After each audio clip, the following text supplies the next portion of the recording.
welcome back to Naval Action, and this is the second in the interview series I'm doing, so I think we've had enough of pirates for a while, and I thought I'd have a chat to some good British types.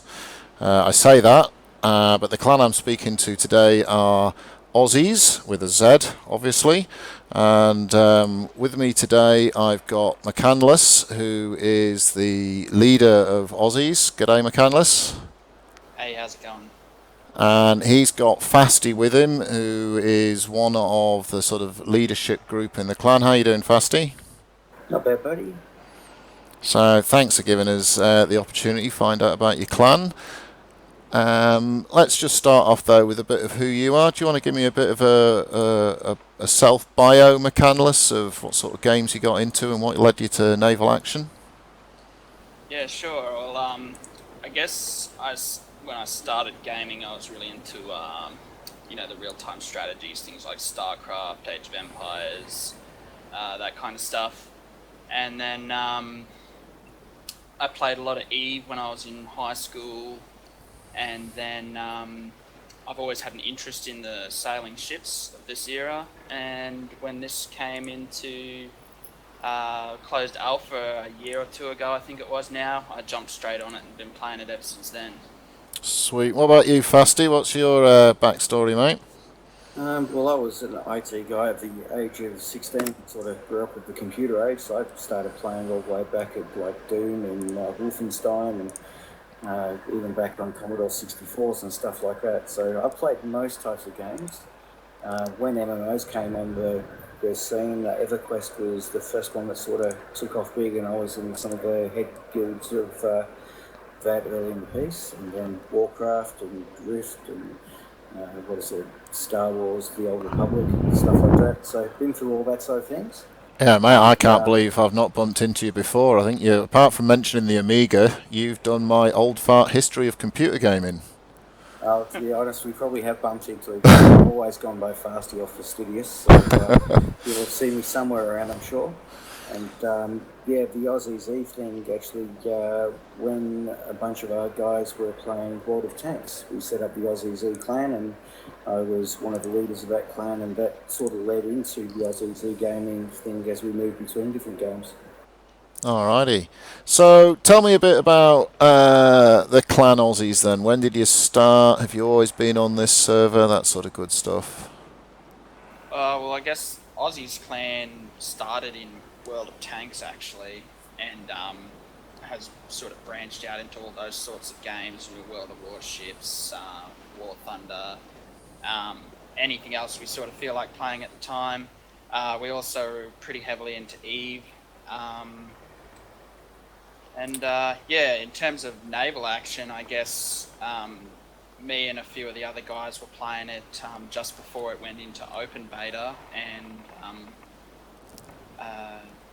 we basically just waited until it went into open beta and then just started recruiting really heavily and have built it up since then. Alright, so Aussies is actually a gaming community, and this is just the Naval Action element of it, yeah? Yeah, we've as you can see in the TeamSpeak, probably there's a whole bunch of different channels in there. We've got guys in World of Warships, World of Tanks, War Thunder. I think Stellaris was just released. Yeah. So there's a whole bunch of guys playing that now as well. I know, that's cool. Naval Action is currently the largest contingent of players. Okay, that's good. And so how many folks have you got in the Naval Action Aussies clan then, about? Currently we're sitting around 140. And wow, okay, that's big. And of that, is it predominantly in the same time zone, or are you kind of geo-spread? It's funny actually, because when we first started it was quite heavily Australian, but as we started picking up more and more European time zone guys, that time zone has actually expanded to be quite large, so it's almost as big, if not bigger, than the Australian contingent at the moment. Okay. We do have some guys in the US time zone, but not a whole lot. Most of them are actually Canadians, I think. So. Yeah, the Aussie way is pretty much to give anyone a go, even you Pommy guys. Yeah, well, this is all a bit of a shock to me, because as a Pommy who lives in Australia, What led you guys to sail under the British flag? I spend most of my day getting a bash over the head to get the British flag off the Aussie flag. Well, I don't know Spanish or French, so that's sort of rule those guys. Right. Yeah, I think just the English-speaking aspect of it, and plus, I was playing by myself before these guys joined me in the British Nation. I'd actually sailed a bit with Jeheil from SLRN at the time. Yeah. And I thought the world of them, so I was like, we should join the British Nation and work with them, and so yeah, that's pretty much how we sort of got onto the British Nation side of things. So more evolved than some sort of cunning plan. And to some extent, I think a lot of that came from the World of Tanks stuff as well, because we started off on the US server, a lot of our guys, and then when we moved to the Asian server, there was a big language barrier, because about 60% or 70% of the population doesn't speak English. Yeah, there's a lot of Korean, isn't there? Yeah, so you got to really learn what you can do with your language and that sort of stuff. So diplomacy makes it easier if everyone's got a common language. And have you guys always been on PvP Euro? Yep, right from the start, mainly due to the fact that it is the largest population here. Yeah, it is a game that needs the pop, isn't it? Yeah, definitely. Okay, Yeah. so sorry, go on, Fusty.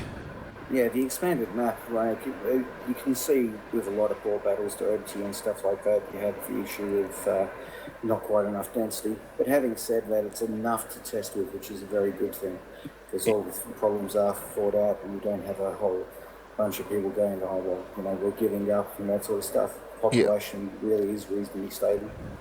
Yeah, it seems to. I think the last month we've sort of levelled out a bit. The exodus seems to have stopped. As a clan then, as Aussies as a clan, how do you work with your command structure? Is it very strict? Is it flat? How do you kind of set yourselves up? Well, basically there's me sitting at the top as the leader, but I generally give most of the senior officers, we call them vice admirals, they pretty much have free rein to run things when I'm not around, because it just makes things a lot smoother. You don't have to go through these big approval processes. We can make a lot of snap decisions if we need to. And then underneath the rear admirals, you've got junior officers, we call them commodores, and we've also got guys, we call them rear admirals, that their responsibility is basically just combat and fleet command, whether it's PvE or PvP, it doesn't matter. Basically, competent in battle, but not necessarily interested in the whole administration side of things. So, I mean, right now we're sitting outside of a Spanish port, hopefully blockading it and killing any Spanish chaps foolish enough to come out. When you get into a bit of biff, a sort of 10-on-10 open world or a port battle, do you have members of the clan whose primary role is to lead and talk you through the battle? Is it a strict comms regulation you use? I think for the most part, it's one of those things where we've got some guys that have played for a very long time, and that sort of leadership thing comes out in people. So experience sort of tells the tale, and most of the guys generally know who to follow, regardless of who's actually got a rank. All right, so it's almost a bit of a meritocracy when it comes to leading yourself in PvP. You know who's good and you know who to listen to, yeah? Yeah, exactly. Essentially, yeah. And what about crafting? Have you got any clanny love in the crafting space? Oh, we have. You should see our spreadsheets. It's akin to E, really. Obviously not quite as complex, but we've got like a whole buyback system in place. We've got unofficial clan banks, because the game doesn't have the mechanic there yet. Yeah. We encourage trading, and all our crafters make a profit on anything that they build, so it's pretty healthy at the moment. Actually, we can churn ships out daily. So as far as... It's a very insulated environment. It's a very what, sorry, bud? It's very insulated, so similar to when the global financial crisis happened, and now the KPR prices are ridiculously high. We basically don't care. We don't have to deal with it. Yeah, yeah, because you've got effectively clan reservoirs of silver or whatever is needed. Exactly. With the production buildings being created, we actually sat down and worked out how we would actually structure it if we were building our own economy.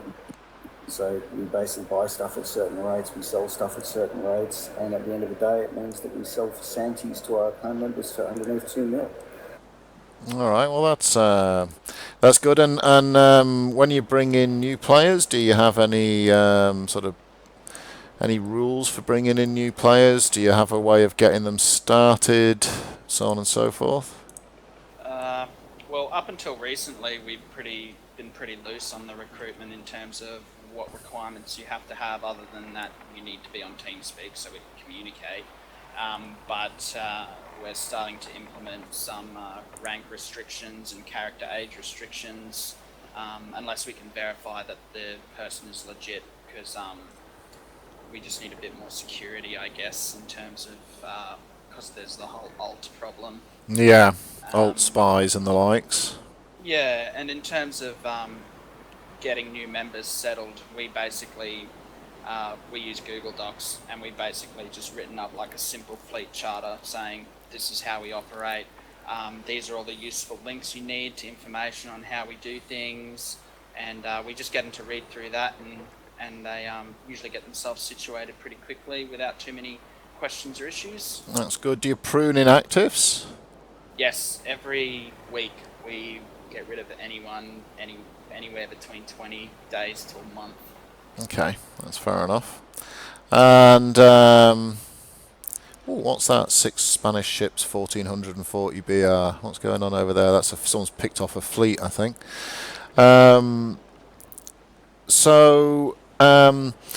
Where do you have an area you operate out of? Is there an area you sort of take responsibility for defending and giving yourself some clear air for fleeting?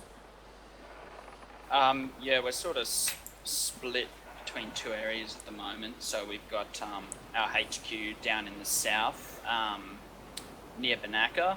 Yeah. And up north here, we're near Tumbado. Yeah. And so Tumbado is basically what we would consider our forward operating base. And down near Banaka is a bit of a safer area where we can do a lot of our crafting and trading and things like that. Yeah. And do you work much with the other clans? Yeah, actually we've got a pretty close relationship with RGL, and we've worked with Brits quite well in the past. Is RGL the one that's got loads of Germans? Yes, I think it actually is Royal German Legion. Yeah. Is what RGL stands for, yeah. And then there's the Brits clan, and there is also Royal Oak Society. Yeah. And there's a couple of Chinese clans as well. There's VVV, and I can't remember the name of the other one, unfortunately, but I do know that they come and help us quite a lot, especially when RGL comes under attack. Yeah, I think their numbers are growing, actually, the Chinese player base, eh? Yeah, they're getting bigger and bigger, and we've even got a few of them in our clan ourselves. That's pretty good. Quite good to have, actually. They're good players. And I think they effectively extend your Aussie time zone by a couple of hours as well, with them being a couple of hours shifted. Yeah, definitely. And just moving on to sort of naval action in general. So there's 4 big changes that sort of been gibbered about in the forums at the moment. So there's the new port battle mechanic. There's a test version of that coming out. What are your thoughts on that? What would you like to see in port battles? I'd like to see, I'd like to see like star forts or shore forts, whatever you call them, port batteries and things. And I'd actually like to see, a fleet taking in basically like a force of Marines to actually assault the land. Yep. I'm not particularly interested in actually, being on land fighting stuff, but it would be cool if you could offload like rowboats full of Marines or something and actually an objective capture a shore battery and things like that. Just add like that extra layer to it, other than just like beating on towers and shooting each other.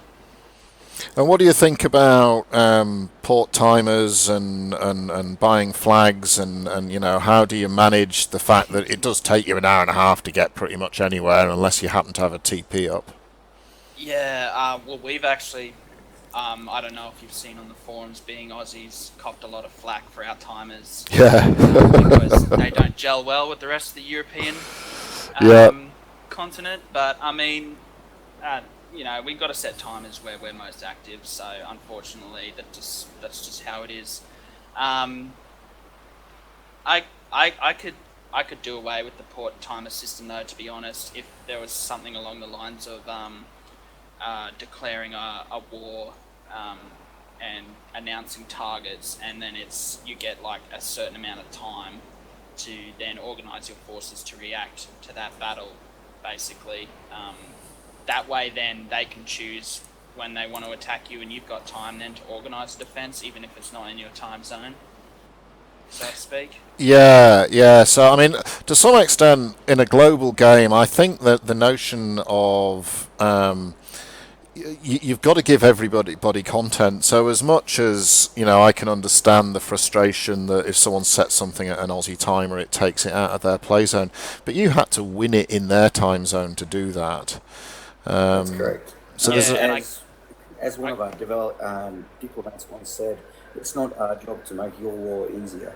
No, that's right. So it's a home and away type thing. When you're trying to take a port, you're playing away, and when you're holding a port, you're sort of playing at home. I think if they take away port timers, I think I'd like to see the capture take a lot longer. So, it's like you spoke about, for example, it might be objective based, or it might last for a number of hours rather than everything happening in a 2-hour spell when it just happens to be 8 p.m. on a European evening or whatever. Yeah, I think scheduling like 24 hours ahead or something like that is actually a good thing. And then at the end of the day, no one really wants to fight an empty battle. And then having multiple objectives, be it to boost the defences through bringing trade goods in, be it to weaken the defences through bombardments, and perhaps, like you say, objectives to land troops or whatever as the coup de grace. Exactly, anything that adds diversity, really. Yeah, it does, and it means different ships can play different roles as well, eh? Correct. And what do you reckon about as a reward for either what they refer to in the post as open world heroics, or your contribution to a port battle that affects your voting rights in politics? I think it's an interesting idea, but I worry that it's going to give land ownership to the elite few, who can then basically dictate what happens on the server. I'm not entirely confident that it's going to give, average Joe in the public domain, or even just regular clan members, the opportunity to be able to participate in that larger scale diplomacy type stuff. Yeah, it could dislocate people from the story, couldn't it? Yeah, and I think because there are a lot of first rates around, obviously, but not everybody's in a first rate, and these guys that have their first rates are going to come around and sweep everything up, and the poor guys who only have maybe their third rates or their pavils, they're going to miss out on a lot, I think, if it's based on this whole contribution thing. Although, having said that, I do think that the game really does need a series of carrots, because reality is, on a PvP server, you need combat and you need basically a series of achievements to achieve. So I think having heroics is a good thing, but I think it should come along the lines of once you get a certain amount of achievements, you get a point system assigned to you, and then that gives you the ability to vote in doing stuff, which means that people that basically play the game and put time into it have a decision-making process. Yeah. But, once you get to a certain point, you have to be able to vote, and then it's EP stroking, Yeah, absolutely. I'm very fearful of seeing 50 ports renamed as Trump Towers or something along those lines. What about the notion of diplomacy itself? How would you like to see that? I think I'm fine with the diplomats doing what they do and organising things and letting the players control it. The only thing that I'd really like to see is that when they do come to some sort of agreement, that there is a game mechanic there um, that they can use then to enforce it, whether it's some sort of like signed contract or like a yeah, I don't know, like just something that enforces it through game mechanics so that they can't just go back on their word, or to nullify it, it has to be officially nullified. Yeah. That kind of thing. I mean, the only mechanic I can think of that would work like that would be having like clan leaders basically form a council and they all do a vote together and then change the status of the nation so that you can't attack each other in the open world as well as port battles without changing it again. But I think you need to have like X number or X percentage of the clans with more than 100 members or 50 members or something, some sort of bracket that allows them to have a vote in that situation. I always thought that something like the regional capitals would actually come into play, where they had regional capital ports would actually get a vote. That way you've only got like 10 votes to deal with or something. But it's for the developers to work out really, but all you really need is a way to set a rule that you can't fight this nation if you're in peacetime with them. Yeah. Or if you're at war with them, then basically they highlighted as someone you should be attacking. No, that's all fair enough. And the sailors as a resource, what does that make you think? Well, if I understood it correctly, and I probably didn't because I find that kind of stuff very confusing, but if I understood it correctly, I think it's going to make it quite difficult for large nations such as Britain, the pirates,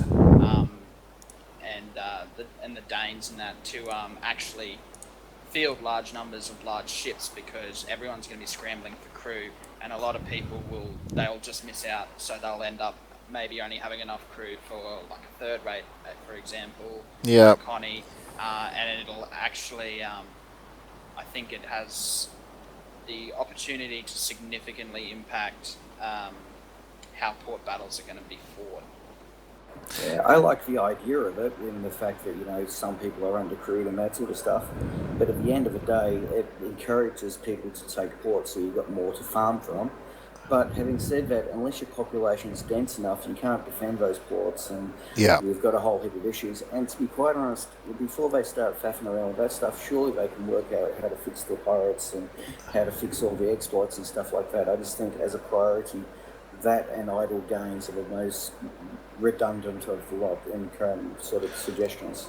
Yeah, I think that's a very good point, actually. I mean, it's one of these things that if the majority of the game is complete, it might work, but bringing it in early when lots of other bits are missing, I'd hate to be sitting there and it's like Farmville, I've got to wait 16 hours to be able to get my bloody crew on my ship, otherwise I'm running around in a Serb all day long or something like that, just because some other clan lost 20 first rates and have depleted the national sailor pool or whatever. Exactly, like it's another economic thing that they have to deal with, and they can't even fix compass with at the moment. It sounds like crafting hours, but everyone's got to share, and you know what happens when people on the internet try and share. I guess it's a recipe for success. Yeah, the only real commodity in the game at the moment is time and craft hours. Yeah, so that is an interesting one. What are the other things? So you mentioned there fixing up the way the pirate nations work. What are the other things in the game you'd really like to see? If you were the sort of developer for the day and you could put in 2 or 3 different things, what would you be angling for first? Personally, I think having a clan bank which actually works like a shop.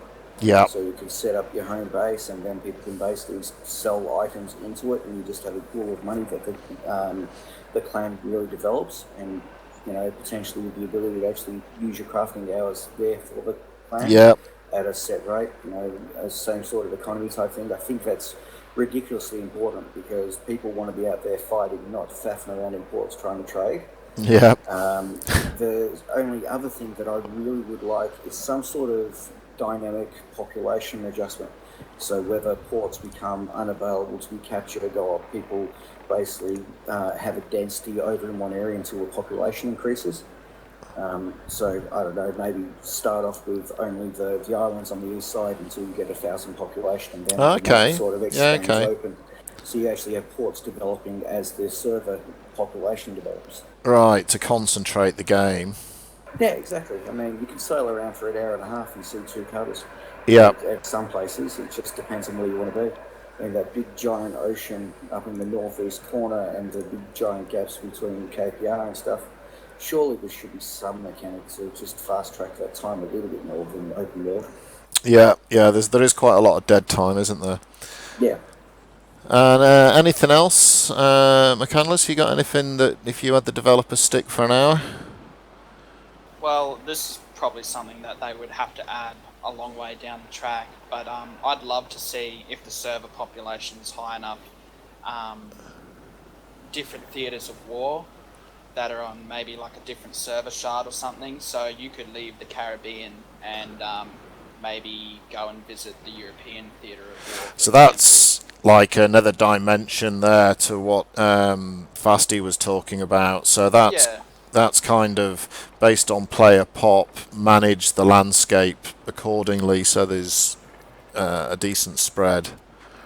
Yeah, it'd be great, and it would also offer the opportunity, should the abomination of a completely pirate-dominated map occur, you've got another theatre of war to play in until you can make another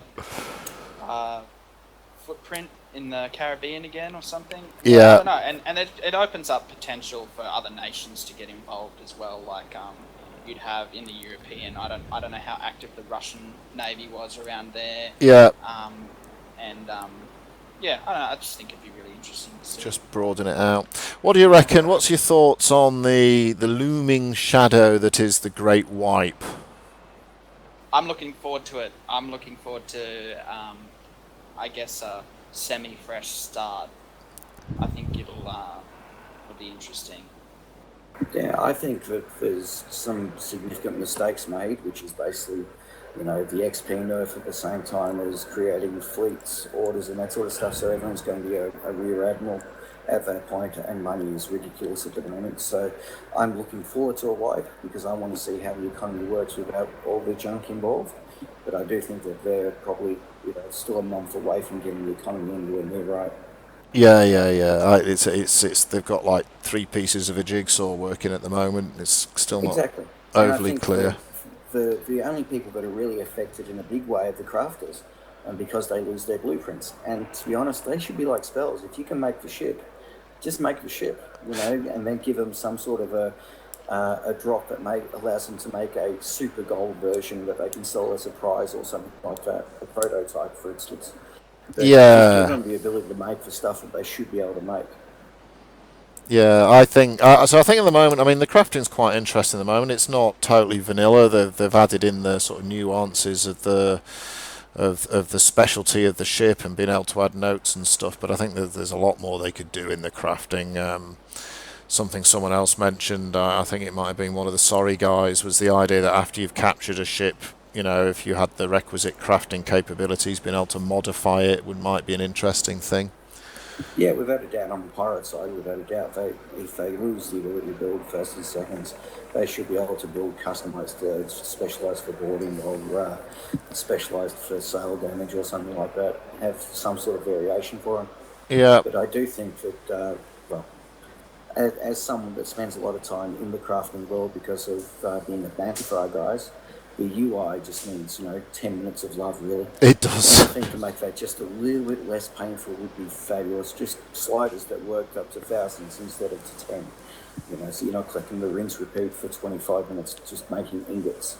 I posted something on the forums the other day about how much I'm enjoying doing 16 ingots at a time to build my Connie, which requires friggin' 400 of them or whatever it is. That's a bit ridiculous. Yeah, is there anything else you want to chuck in before we wrap up? I just think that it's really an interesting game where you actually have a large amount of people with different sort of understandings and backgrounds, and Naval Action sort of appeals to a wide base. We've got Scottish and Americans and Irish and Aussies, we've got Chinese and that sort of stuff in mix here. And to be quite honest, some of them have got rough edges, some of them are lovely blokes, and at the end of the day, just getting them all together to have a bit of fun. What else do you want in the game? Yeah. It's all about the community, isn't it? And Yeah, and I think too, like all the complaining that everybody does about broken mechanics and stuff, for a game that's in this such early stage of alpha, it's actually I think it's actually quite polished, a lot of it, in terms of the ship models, the physics behind them, and the damage models and things like that. They've actually done quite a good job, and the sound effects too for the cannons. Oh, the cannons, the carronades out the arse end of a victory sound magnificent. It's unbelievable. Yeah. And so you mentioned that was interesting what you mentioned there. So how do you, in another couple, let's pretend it's 18 months away from being a gold copy or whatever as a game. Do you reckon there'll be a big sort of blooming of new population, or will it always be a couple of thousand hardcore nut jobs? I think it'll be a mix. I think it'll be a mix of people who have been waiting for it to come out out of alpha, and they'll buy it then. And I think it'll also be a mix of people who did play it at this early stage and decided that they were going to wait until it was more refined. I think that's where most of the population will come from. And just before we wrap up, did I just see the Dutch raise a flag against the French? I think we did, Interesting. I'm not sure if it's official or not, but I'm pretty sure that they've declared a war now. I think it's only the Republic of Hugo. That might explain things then. All right, guys. Thank you very much for your time, and I'll be popping this up in short order. So, no worries at all, and thank you very much for creating Letters to the King and having a PvP sort of rundown. And since the forums are unable to handle a nation chat, it's really wonderful to have someone that actually pays attention and tells everyone what's going on. No worries. Thanks, guys. So I'll just wrap up. So that's the end of my first interview with a British clan. In this case, it's Aussies who come from I was going to say this weather's more British than Aussie at the moment that we're sitting in. And so that's it with this interview. Thank you very much for listening. Give us a like, give us a subscribe, and I will see you on the oceans, and I will catch you.